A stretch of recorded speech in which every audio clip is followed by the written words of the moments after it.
સુરેન્દ્રનગર ઔદ્યોગિક તાલીમ સંસ્થા ખાતે આપત્તિ વ્યવસ્થાપન અન્વયે ભૂકંપ અંગેની મોક ડ્રીલ યોજાઈ।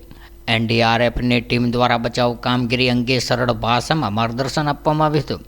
ગુજરાત રાજ્ય આપત્તિ વ્યવસ્થાપન સત્તા મંડળ દ્વારા શાળાના વિદ્યાર્થીઓ, શિક્ષકો અને વાલીઓમાં આપત્તિ વ્યવસ્થાપન વિશે જાગૃતિ કેળવવાના હેતુસર રાજ્યભરમાં તારીખ 20 થી તારીખ 25 જાન્યુઆરી સુધી શાળા સલામતી સપ્તાહ ઉજવણીનું આયોજન કરવામાં આવી રહ્યું છે।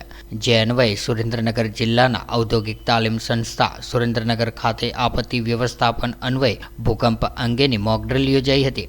ત્યારે આ મોક ડ્રીલમાં ભૂકંપ જ્યારે આવે ત્યારે કેવા પગલાં લેવા તે બાબતે વિસ્તૃત માહિતી આપવામાં આવી હતી।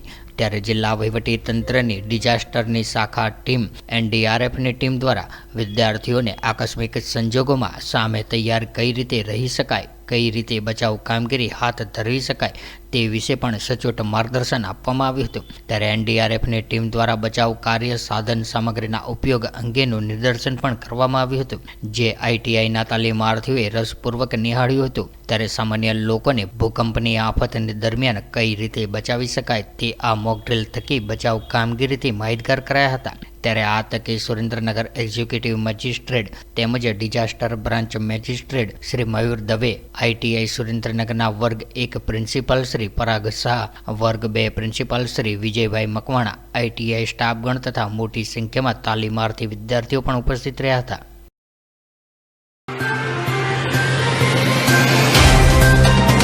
तो व्हाट्सएप, ट्विटर, फेसबुक, इंस्टा जहाँ भी आपका अकाउंट है, इसे शेयर बटन के द्वारा वहाँ पर शेयर करें।